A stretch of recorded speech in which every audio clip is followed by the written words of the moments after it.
DeAndre Hopkins. Currently, he has signed a deal to go to the Baltimore Ravens, where legendary wide receivers' careers go to die. Yet, at just 32 years old, you do hold out hope that there is enough in the tank to see some of that prime nuke, as when he was at his peak, there were very few better than him. And when you think of those legendary wide receivers from the 2010s, you most likely think of AB, Julio Jones, AJ Green, or maybe that's just me, and DeAndre Hopkins. What made it different for this potential Hall of Famer compared to his peers, however, was the quarterbacks that he was doing it with. The guys I previously mentioned all had better quarterbacks throwing to them. And yes, I am also including Andy Dalton in that. In this video, we will break down the career of DeAndre Hopkins from his rookie year to the current to see how good he actually was.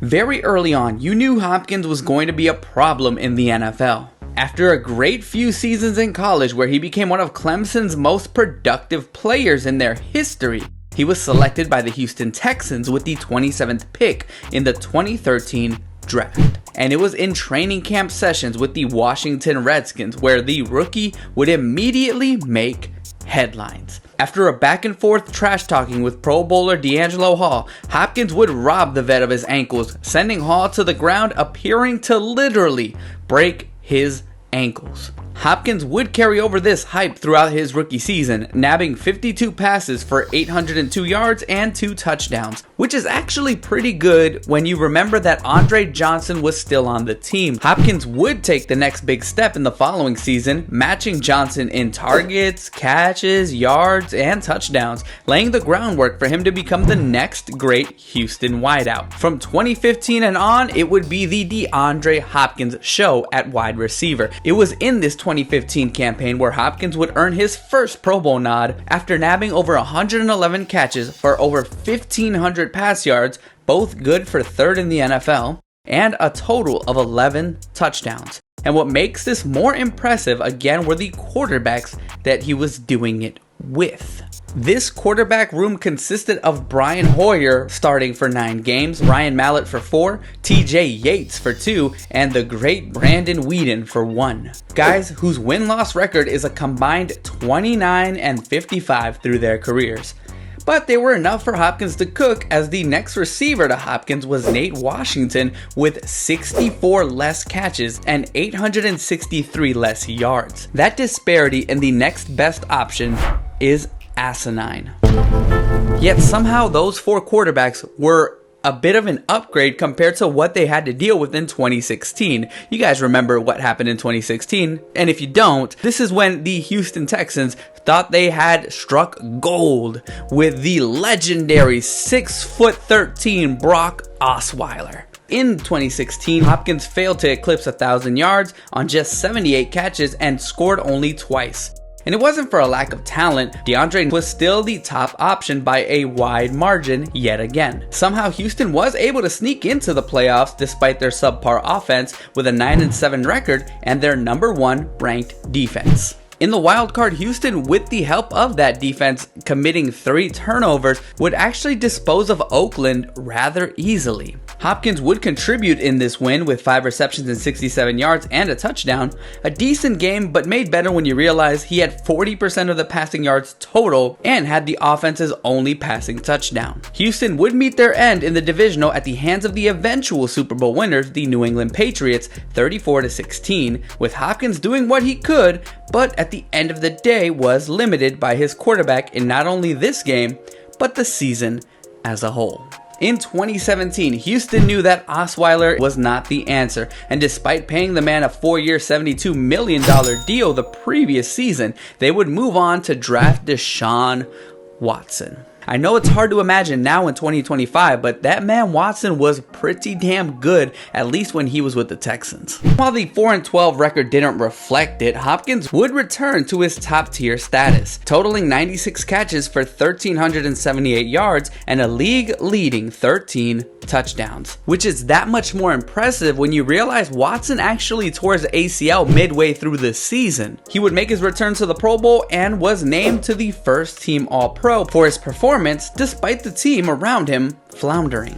2018 would prove to be peak D-Hop. With Watson returning and rebuilding his chemistry with his wideout, the duo would guide the team to an 11-5 record and an AFC South crown, with Hopkins hitting career highs in both receptions and receiving yards with 115 catches and 1,572 yards respectively.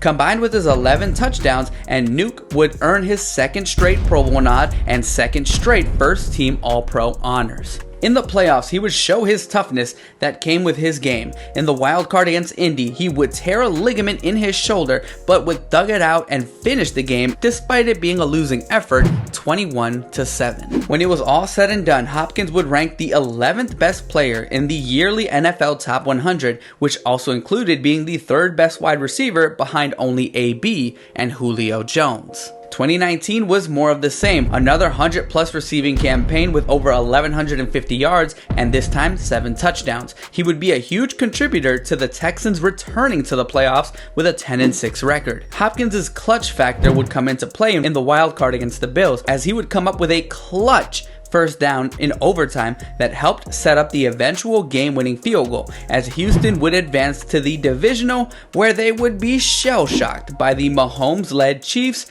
51-31. And it's crazy to think that the Texans at one point had a 24-0 lead in that game. That's insane. They lost big, but it was not because of Hopkins. He still balled out with 9 catches and 118 receiving yards. As far as the NFL Top 100 was concerned, he would rank 8th overall and 2nd among wideouts behind only Michael Thomas's historic season, and would once again earn a Pro Bowl nod and first team All-Pro honors. Yet, no one, not even Texans fans, were expecting the shocking twist to his career that was coming up next.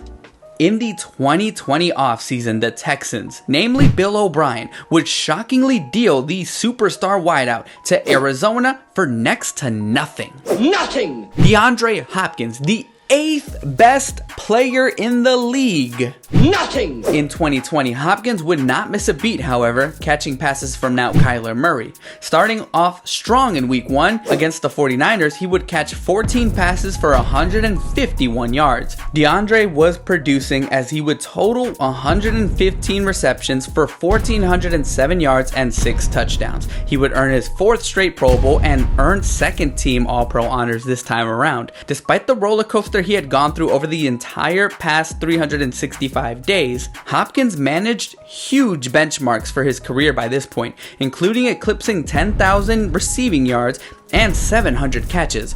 Both were records as the youngest player to ever do it. It didn't matter what team he was playing for, who was throwing him the ball, the man was just outright a different breed.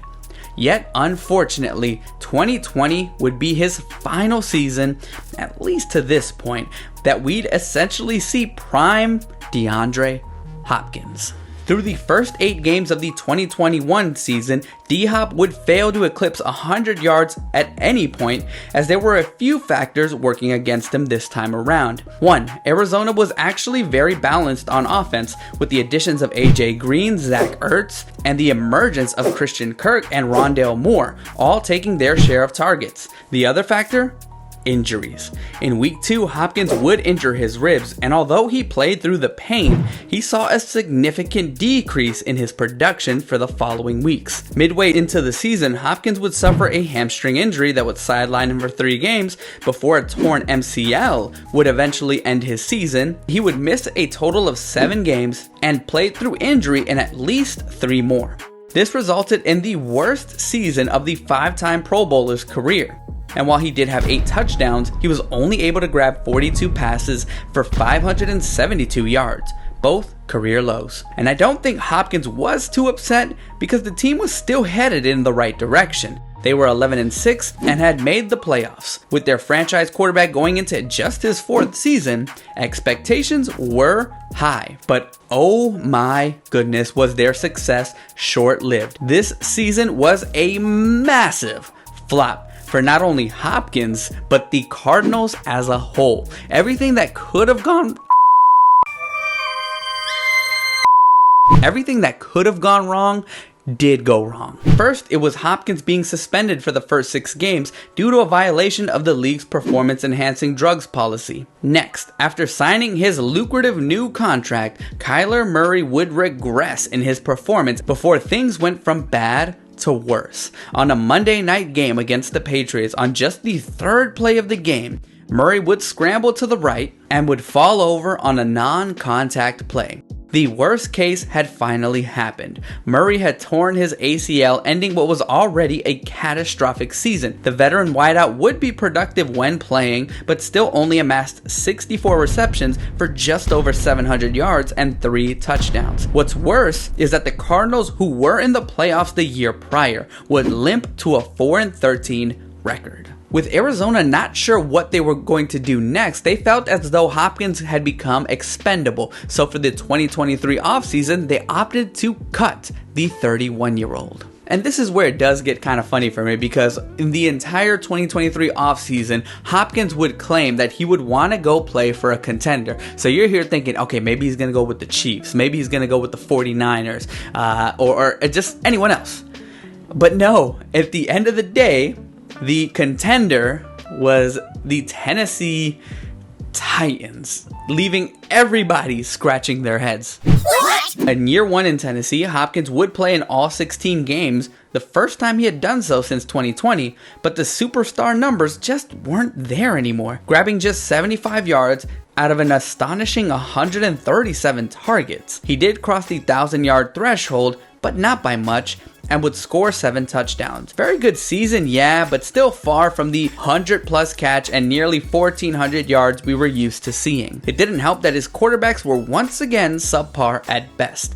Between an aging Ryan Tannehill and meme king Will Levis, Hopkins, now at 31, just could not make up for his quarterback's deficiencies, and the team would ultimately go 6-11. Midway through the 2024 season, though, the Titans would deal the wide receiver to the 2-time champs, the Kansas City Chiefs. And while he was a solid enough piece, he never topped 90 yards even with Mahomes, now his quarterback. It got worse in the playoffs for Hopkins, as he was virtually a non-factor. Hopkins would total just 3 total receptions for 29 yards and a single touchdown. His most memorable moment, unfortunately, came in the Super Bowl when he dropped a wide open pass, almost to signal the end was truly here for the prime of DeAndre. The Chiefs would go on to get stomped by Philly, and Hopkins would once again be looking for his new team. He has now found his way to Baltimore to join Lamar, Henry, and Harbaugh, but it's most likely he will play a minimal role on this offense. I believe he doesn't have much left in the tank. He knows his days of big contracts are over, so all he wants to do now is most likely obtain that elusive ring before he hangs it up. Now, will he do it? As a Bengals fan, I certainly hope not, at the very least this year. Over the course of his career, now heading into year 13, DeAndre Hopkins has 984 catches, which is 16th all-time, 12,965 passing yards, 12th all-time, and 83 touchdowns, which is tied for 26th all-time. To go along with 5 Pro Bowl nods, 3 first-team All-Pro honors, and 2 second-team honors. With another solid enough season, he will continue to climb these rankings. Now that we've covered the wide receiver's career, it is time to do what we always do on these kind of videos. If I had to give the career of DeAndre Hopkins a grade at this particular moment, I'd have to give him an A-. But what do you guys think? What would you grade DeAndre Hopkins? And do you believe he'll get a ring when it's all said and done? That's going to do it for this video. Thank you guys for sticking around, and if you're still here, please consider subscribing. We are on the road to 5,000 subs. Thank you guys for the support. Until next time, love you guys. Ship boy.